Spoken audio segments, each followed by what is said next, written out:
Coming to you live from the MHAB Kitchen at MHAB Life Skills Campus in beautiful, not so sunny today, Plattsburgh, New York. And today we're going to do something kind of basic, old-fashioned. I'm going to make my mother's meatloaf recipe. So, you know, if you like meatloaf, or as my brother calls it, poor man's pate, and we're going to put together that dish for a nice, cold, rainy fall afternoon. So anyway, what we've got going is we've got ingredients that are going to go into the sauce that we're going to put on top, as well as into the meatloaf itself. I've got some onions, and I got a clove, a head of garlic here someplace.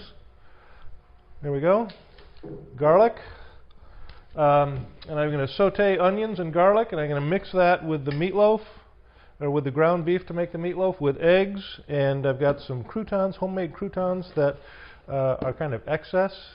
Bread of any kind is in there, is good in meatloaf, and I'm going to use these because they're there, and I can break them up, and they'll absorb flavors and hold things together, kind of. So let's get going.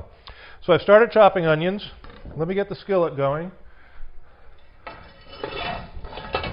Nice good dose of oil on medium-low heat, and some of these onions are already cut, but as we showed you guys in one of the other videos, I have a little bit of a, I don't know, kind of a trick or a knack for getting an onion open, because I like not working very hard. So if it's a shortcut, I'll take it. But I take an onion like that and I cut the bottom off.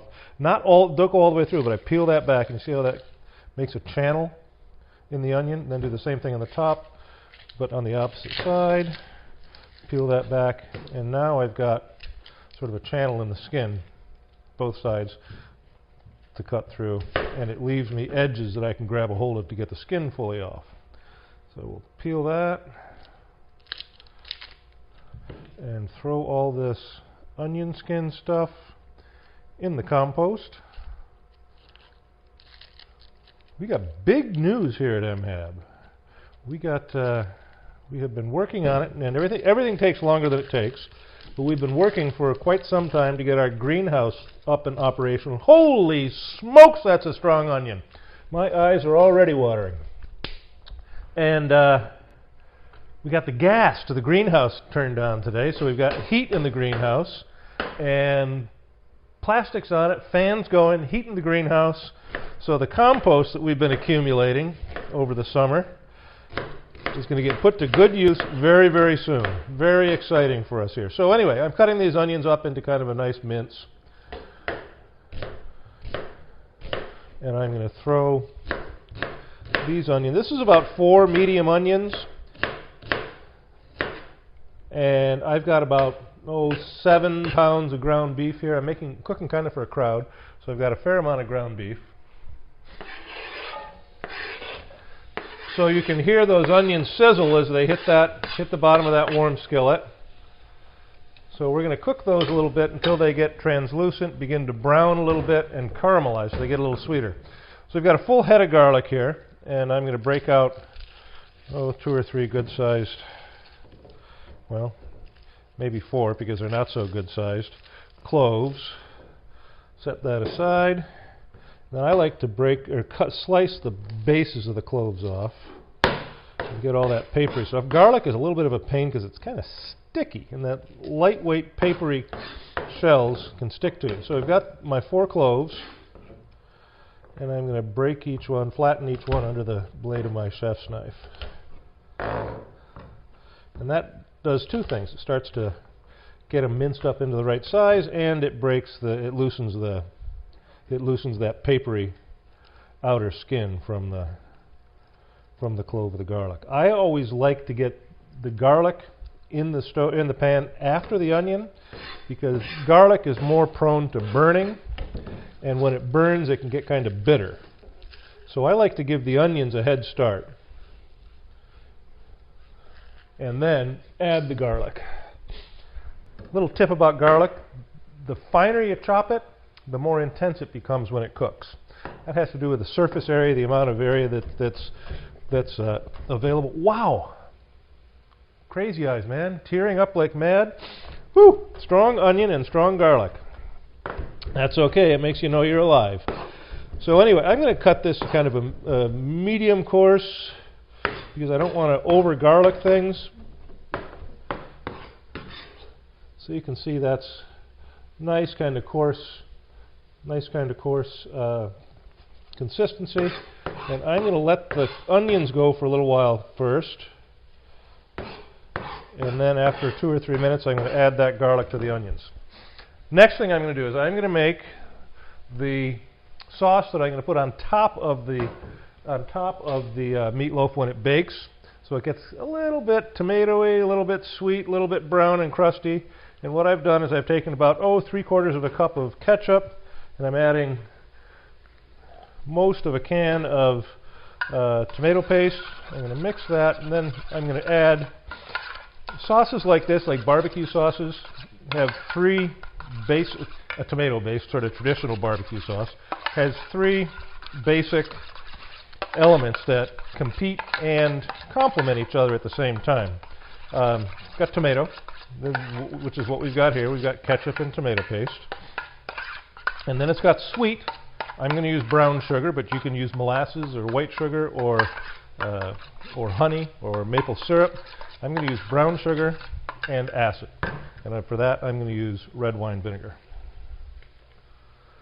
And I want to use not quite as much vinegar as I did the tomato, and about the same amount of sugar by volume as the sweet, or as the acid, as the vinegar. So that's a really kind of serviceable basic sauce right there. I like to season them up. I like all sorts of stuff in mine. I'm kind of a big flavor guy. I like lots of taste in my things, so I am going to add, I like a little zip too, so I'm going to add some cayenne. One of the things I learned the hard way is when you're adding things that might come pouring out of a jar fast, put them in something else first. I'm putting it in the cap of the cayenne. Otherwise, if I screw up and I dump a whole bunch out, I dump it out on the counter or on the floor and not into what I've done with what I've got cooking, when I can ruin it by doing that. So that's cayenne, black pepper, into the mixture of the tomato sugar acid. Nice healthy twist of black pepper. And I like Worcestershire sauce. Gives a little salt and a little that richness. That umami, as they call that rich thing. I don't know what umami came into being, because it never was in existence when I was a kid, but that's what they call that kind of rich flavor in things. Again, onion powder in the lid first. Garlic powder. I don't have to worry about this because I got a shaky lid on the garlic. And that should be good. I always encourage people to taste as they go. I think this is pretty good. I've done it enough times that I have confidence that that's not too bad, but I'm going to taste it anyway. Make sure I didn't miss something.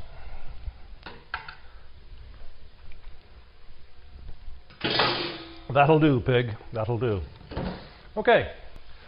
Got to keep the onions moving so they don't burn. They're coming along nicely. That bottom layer of onions is translucent. You can see how they begin to look a little sort of oily, and they're starting to be able to reflect the light a little differently.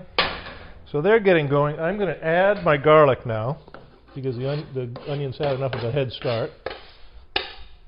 And I'm going to bump that up just a little bit, so I'm not about medium heat. And now we're going to put together the meatloaf. I've said it before, hands were invented before forks and spoons. I think they're the best utensils in the kitchen. So, what I have here, as I said before, is about 6 or 7 pounds of ground beef. I am cooking for a crowd. And what's going in the meatloaf are seasonings, meat obviously, eggs, dairy. I'm going to use some heavy cream, and some bread, which kind of lightens things up and allows it to have a little better texture when it's done. Otherwise, it can get pretty dense.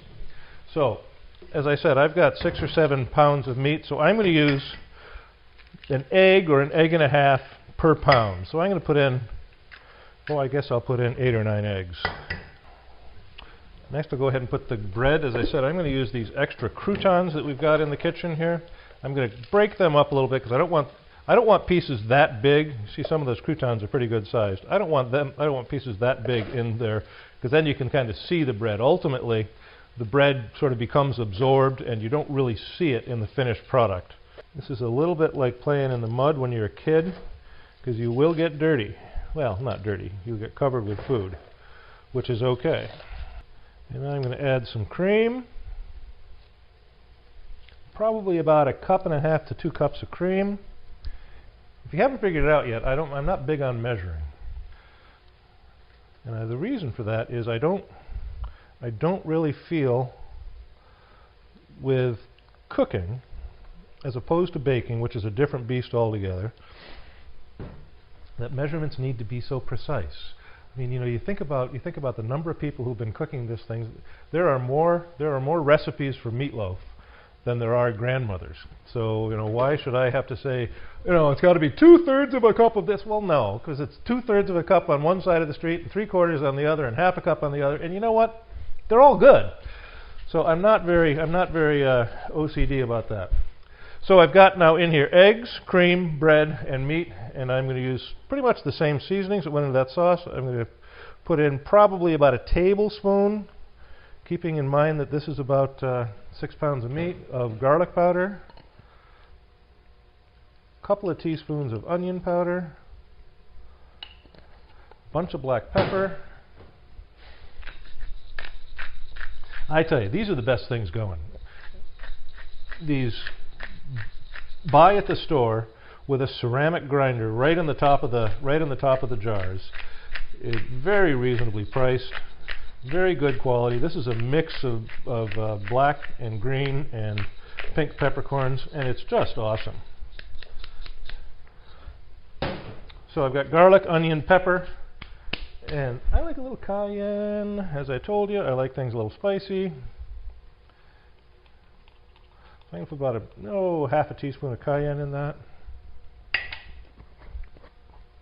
And let's work the onions a little bit more. So you can see those onions are beginning to color up a little bit, starting to get a little brown. So we're going to give those another few minutes until we get more color, more caramelization. The onions sweeten up as they caramelize, and they sweeten up and they're tasty. So anyway, now comes the fun part. We mix this all together, and the best way is to just get into it.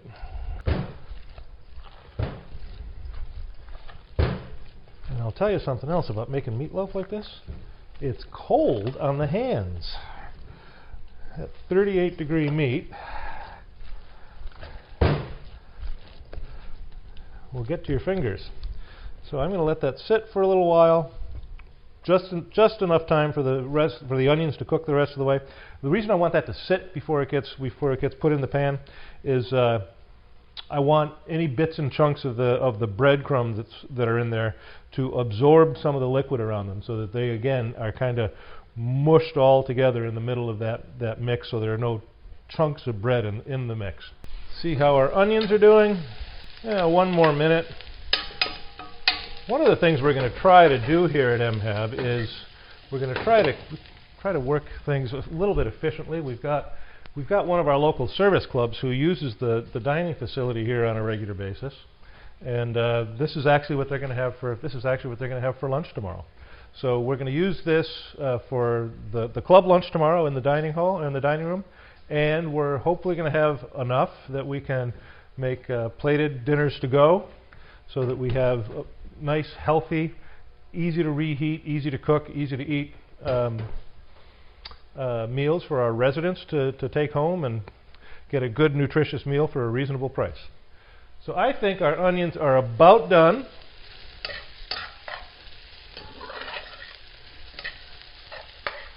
Yeah, see how the whole pan has kind of changed color, and then there's still some of these brown bits. So I think that's about done. So I'm going to put those onions straight in.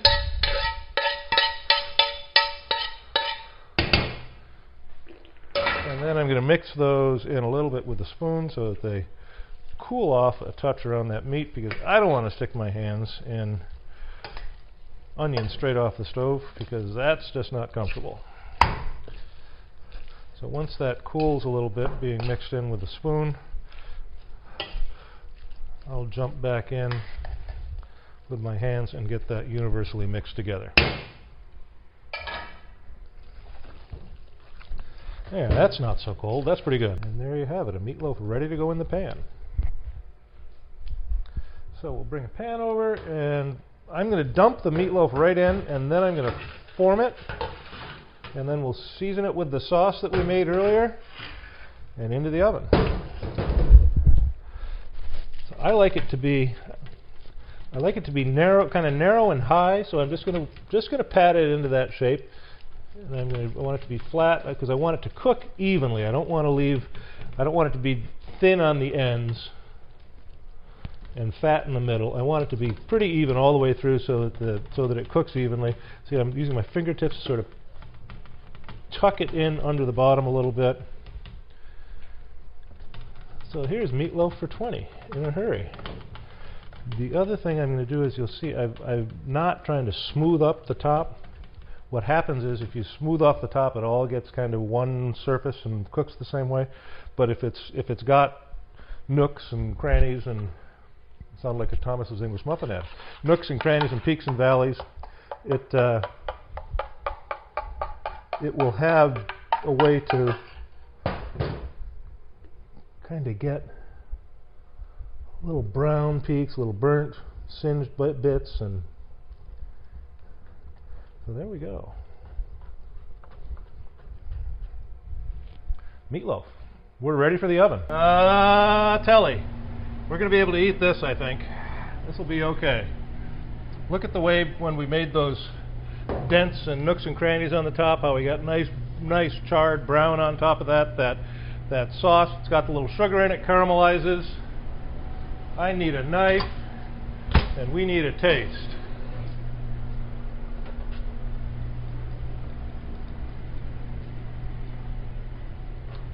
Yowza, this is going to be good.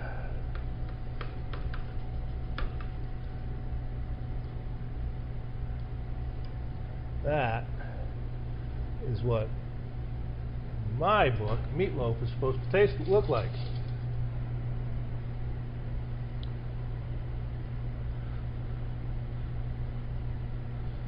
Come on now. Taste for you.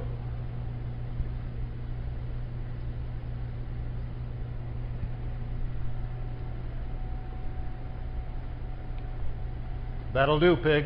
That'll do.